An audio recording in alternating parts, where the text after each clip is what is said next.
My name is Marion Anthony Marshall, but I go by Tony. Nobody calls me Marion. Class of 1968, 16th Squadron and 18th Squadron. Interesting tale in how I got hooked on the academy. I went to a segregated school, Maryland, Douglas High School. Had no concept of what I wanted to do after high school, so I started fishing for scholarships, not getting any bites. But somewhere along the way I had read an article about the Air Force Academy and how tough it was, what a challenge it was. And I've always liked a challenge, but also liked the concept that I could get by without getting a scholarship and go there. Of course, now the problem is how to get the nomination. I wrote to both senators, my congressman and the congressman at large. I got no response from one senator. I got a politically correct response from one senator who said he had already filled his slot. The other representative said that my scores were so low he could not possibly consider me. But I did get an invitation from the congressman at large to come to an interview. And it was a 2-day interview, 125 kids each day. Somehow I managed to get through that and got the nomination. Now, if you would like an interesting sidelight, after my mom passed, my sister pulled me aside and asked if I wanted to know how I really got that nomination. And I told her, of course, I was great in high school, I did great, and I got the nomination. And she said, no, your mother, our mother, who happened to be a maid, was serving dinner at a home one day where the congressman at large was at dinner. So she did some networking, put the bug in his ear, and let me think that I had got the nomination on my own. So that's that great generation ahead of us. I was like a fish out of water. I'm a country boy, farm kid. I had indicated interest in going to the academy. Most of my teachers said, stay home, go to Bowie, go to Morgan, go to Howard, come back and be a teacher, be a big fish in a small pond. Luckily, I had one guidance counselor who said, leave town, because if you stick around here, all you're going to do is come home and party every weekend. So I got the nomination, very excited, jumped on the airplane, first time on a plane in my life, got to Denver, got on the bus, drove down, saw this beautiful facility, complete awe. Got there, and it was interesting. Flash Wiley was one of the first faces I got to see up close and personal. But the transition, nobody on my family tree was military, so that was different. Thought I had a pretty good grip on things, but I almost flunked out first semester because I did not know how to study. I skated through high school, and most of the squadron had already said goodbye to me at Christmas, that I would not be back after Christmas. But I went home and thought about things, came back, finally figured out how to study, and pulled my grades up eventually and made it through. But it was an interesting transition to get there. As I said, we got through the academy. I obviously wanted to go fly, but my eyes weren't good enough, and at that point there was a drawing to see who got the slots, and I drew a pretty high number, so I ended up settling for nav school, and I went to navigator training. Did that, was not satisfied with the selection of aircraft, so I went to electronic warfare training, and again ended up getting in an F4, and not sure that's what I wanted, but I really loved it. As with many things in the service, they convinced me that what I wanted was not really what I wanted. And actually, we went to survival school up in Fairchild, froze my buns off, and then went through radar lead and at Davis-Monthan in Tucson, which was great. I was supposed to go through a replacement training unit, RTU class at MacDill. Well, they canceled that class before I got there, so they threw us directly into an operational squadron.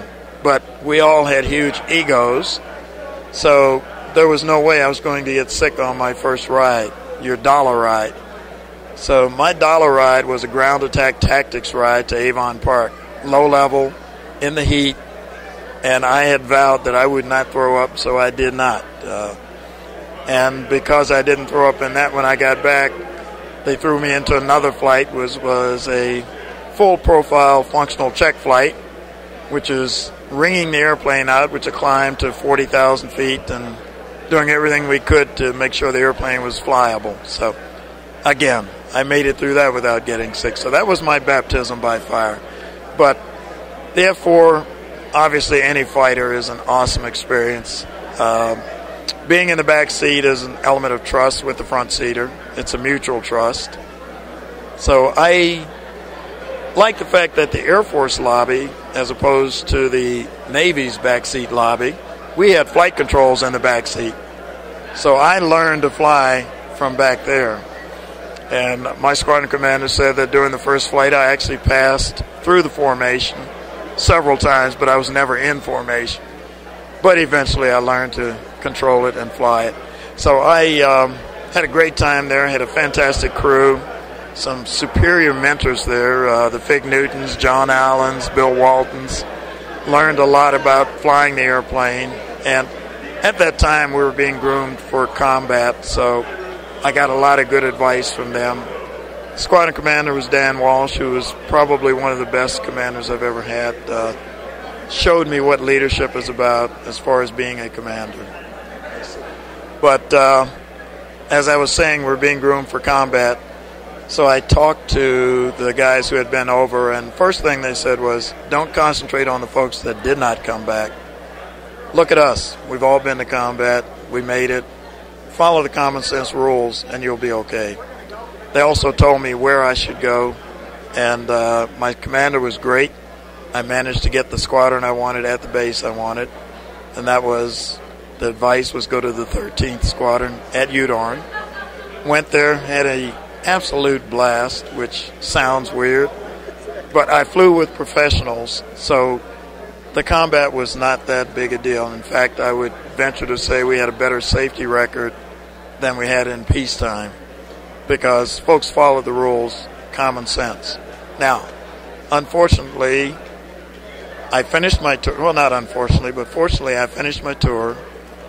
Being hard-headed, I decided I was having so much fun I would extend, against everybody's advice, go home, boy. But I extended. And on one day I got crewed with an individual who liked to take chances. We had a nice pre-flight briefing where I discussed my desire not to do those things. He agreed that he wouldn't do them, and then proceeded to do them. The end result is we ended up bailing out. The Vietnamese claim they shot us down, but I disagree. I think we actually got the aircraft out of control with the centerline tank failure. At any rate, we both bailed out. I got captured. He did not get captured. We think he got shot. And so he never came back.